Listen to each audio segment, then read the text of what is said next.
জয় শিব শম্ভু, হার হার মহাদেব। আগামী 28শে জুলাই শ্রাবণ মাসের দ্বিতীয় সোমবার। এই দিন ভুলেও খাবেন না এই 3টি সবজি, না হলে নানান রোগ ব্যাধি, দুর্দশা, আর্থিক কষ্ট আপনাকে ঘিরে ধরবে। শাস্ত্রমতে শ্রাবণ মাসের শুক্লপক্ষের এই দ্বিতীয় সোমবারটি অত্যন্ত পবিত্র দিন হিসেবে গণ্য করা হয়। সম্পূর্ণ শ্রাবণ মাস জুড়ে বাবা মহাদেবের পূজা অর্চনার বিশেষ মাহাত্ম্য রয়েছে। তার মধ্যে এই দ্বিতীয় সোমবার বিশেষভাবে গুরুত্বপূর্ণ। শাস্ত্রে বলা রয়েছে, শ্রাবণ মাসের এই সোমবারগুলিতে বাবা মহাদেবের নিষ্ঠা ভরে পূজা অর্চনা করলে মনের সমস্ত বাসনা বাবা মহাদেব পূরণ করে। শ্রাবণ মাস হিন্দু সনাতন ধর্মের সবথেকে পবিত্র এবং পূর্ণ তিথি মাস। শ্রাবণ মাসের এই দ্বিতীয় সোমবারটিকে বিশেষ গুরুত্বপূর্ণ বলে মনে করা হয়, কারণ ধরা হয় এই দিন থেকে বাবা মহাদেবের আশীর্বাদ আরও দ্বিগুণ হতে শুরু করে। যদি প্রথম সোমবার মনোযোগের পরীক্ষা হয়, তাহলে দ্বিতীয় সোমবার হলো আশীর্বাদের প্রবাহ। শ্রাবণ মাসের প্রত্যেকটি দিনই গুরুত্বপূর্ণ, তবে সোমবারগুলির বিশেষ মাহাত্ম্য রয়েছে। আজ আপনাদের জানাবো শ্রাবণ মাসের দ্বিতীয় সোমবারে ঠিক কোন 3টি সবজি একদমই গ্রহণ করতে নেই। নমস্কার সুপ্রিয় দর্শকগণ, উপাসনা ইউটিউব চ্যানেলের নতুন এই পর্বে আপনাদের সকলকে জানাই অনেক অনেক স্বাগত। আশা করি পরমেশ্বরের কৃপায় আপনারা সকলে অনেক ভালো রয়েছেন এবং সুস্থ আছেন। বন্ধুরা, আজকের এই পর্বটিতে যেহেতু একটি বিশেষ তথ্য আলোচনা করব, তাই অনুরোধ রইল ভিডিওটা সম্পূর্ণ দেখুন, কারণ কোনো অংশ বাদ চলে গেলে আপনারা অনেক গুরুত্বপূর্ণ তথ্য থেকে বঞ্চিত হবেন, যার ফলে হয়তো আপনারা দ্বিতীয় সোমবার নানা রকম ভুলও করে ফেলতে পারেন। তাই বন্ধুরা, ভিডিওটি দেখুন এবং কোনো অংশ সম্পর্কে জানতে চাইলে নিচের কমেন্টে জানাবেন। তাহলে চলুন ভিডিওটির মূল পর্বে আসা যাক।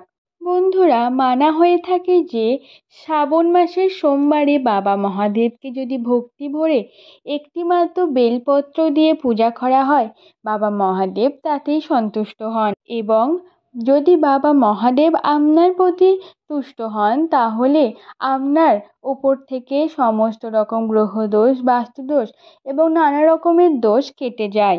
শ্রাবণ মাসে বাবা মহাদেব অত্যন্ত আনন্দে থাকেন, তাই এই মাসে বাবা মহাদেবকে মন ভরে নিষ্ঠা ভরে পূজা অর্চনা করলে বাবা মহাদেবের ভক্ত হওয়া যায় এবং তার কাছ থেকে নিজের চাওয়া পাওয়াগুলিকে পূরণ করে নেওয়া যায়। কিন্তু বিশেষ কিছু কর্ম রয়েছে, বিশেষ কিছু বিধিনিষেধ রয়েছে, যেগুলি করলে বাবা মহাদেব অত্যন্ত রুষ্ট হন। তাই শ্রাবণ মাসে সোমবারগুলিতে ভুলেও এই কার্যগুলি করবেন না এবং ভুলেও খাবেন না এই একটি মাত্র ফল। তাহলে চলুন বন্ধুরা, জেনে নিই ঠিক কোন কার্যগুলি এই সোমবারগুলিতে ভুলেও করতে নেই। কথিত রয়েছে যে শ্রাবণ মাসে ব্রত পালনকারী ভক্তদের কখনো কারোর কাছ থেকে কিছু চেয়ে খাওয়া বা কিছু আদায় করে নেওয়ার মতো কার্য করতে নেই। এটি করলে ব্রতের সমস্ত রকম ফলাফল নষ্ট হয়। তাই আপনি কখনো কারোর কাছ থেকে বিনা পয়সায় কোনো খাবারও নেবেন না, বা কেউ আপনাকে দিতে চাইলে সেটি বিনা পয়সায় নেবেনও না। 1 টাকা কিংবা 5 টাকা হলেও তার হাতে দেবেন, সে আপনার যতই প্রিয়জন হোক না কেন। দ্বিতীয়ত, এই শ্রাবণ মাস জুড়ে সম্পূর্ণ দিনগুলিতে যদি কখনো শিব মন্দিরে যান, কখনো জুতো পরে যাবেন না, সর্বদা জুতো খুলে তারপরই খালি পায়ে যাবেন। এছাড়া 3 নম্বর হলো, শ্রাবণ মাসে কখনো পুজো দিতে গেলে কিংবা অন্যান্য যে কোনো সময় পুজো দিতে গেলে কখনো কালো রঙের বস্ত্র পরে যাবেন না। কালো রঙকে অশুভ বলে মনে করা হয়, এবং এরম একটা শুভ দিনে পুজো দিতে যাওয়ার মতো শুভ কার্যে যদি কালো পরে যাওয়া হয়, সেটি হবে অত্যন্ত অপরাধ, যার ফলে কিন্তু মহাদেব রুষ্ট হতে পারেন। চতুর্থত, আপনাদের বাড়িতে যদি কোনো শিবলিঙ্গ থাকে, তাহলে সেই শিবলিঙ্গকে কখনো শুকনো রাখবেন না, প্রতিদিন মাথায় জল অর্পণ করবেন। বাস্তুশাস্ত্র অনুসারে শিবলিঙ্গে শুভ শক্তি বিরাজ করে এবং জল দেওয়ার মাধ্যমে সেই শুভ শক্তি আনন্দ পায় এবং যদি শুকনো থাকে তাহলে কিন্তু নানা রকম বাস্তুদোষ আপনাদের গৃহে আসতে পারে। পঞ্চমত, এই সম্পূর্ণ শ্রাবণ মাস জুড়ে কোনো রকম আমিষ জাতীয় খাদ্য আপনারা গ্রহণ করবেন না। যেমন মাছ, মাংস, ডিম, মাশরুম, কোনো রকম আমিষ জাতীয় খাদ্য এই মাসটি জুড়ে গ্রহণ করবেন না। এটি একটি পবিত্র মাস। এই দিন সাত্ত্বিক কিংবা নিরামিষ খাদ্য গ্রহণের চেষ্টা করবেন। যদি আপনারা সম্পূর্ণ মাস জুড়ে নাও পারেন তাহলে শ্রাবণ মাসের সোমবারগুলিতে ভুলেও কখনো খাবেন না। এছাড়া শিবলিঙ্গে কখনো নারকেলের দুধ, চাঁপা ফুল, লাল সিঁদুর, হলুদ, শাঁখের জল এগুলি কখনো দেবেন না, কারণ এগুলি বাবা মহাদেবকে দিলে বাবা মহাদেব অত্যন্ত রুষ্ট হন এবং আপনার এই সম্পূর্ণ শ্রাবণ মাস জুড়ে করা ব্রত উপাসনা সমস্ত কিন্তু ভঙ্গ হয়ে যেতে পারে। বন্ধুরা, তাহলে এবার জেনে নিই চলুন যে এই শ্রাবণ মাসে যদি আপনারা বাবা মহাদেবের পূজা অর্চনার জন্য সোমবার করেন তাহলে ভুলেও কোন ফলটি মুখে তুলবেন না, যেটি গ্রহণ করলে বাবা মহাদেব আপনার ওপর রুষ্ট হবেন, আপনার এই করা উপবাস নষ্ট হবে। প্রথম হলো নাশপাতি ফল। বাবা মহাদেবের পূজা অর্চনা করলে আপনারা এই শ্রাবণ মাস জুড়ে ভুলেও নাশপাতি ফল গ্রহণ করবেন না। নাশপাতি কথাটির মধ্যে রয়েছে নাশ, তাই এই রকম কোনো ব্রতের দিন বা পবিত্র দিনে নাশপাতি ফলটি আপনারা ভুলেও গ্রহণ করবেন না। এই পবিত্র সোমবারগুলিতে আপনি পুজো দেওয়ার সময় যদি ফল লাভ করতে চান তাহলে শুদ্ধ বেলপত্র, অখণ্ড বেলপত্র অবশ্যই দান করবেন। এতে কিন্তু বাবা মহাদেবের আশীর্বাদ খুব ভালোভাবে পাওয়া যায়।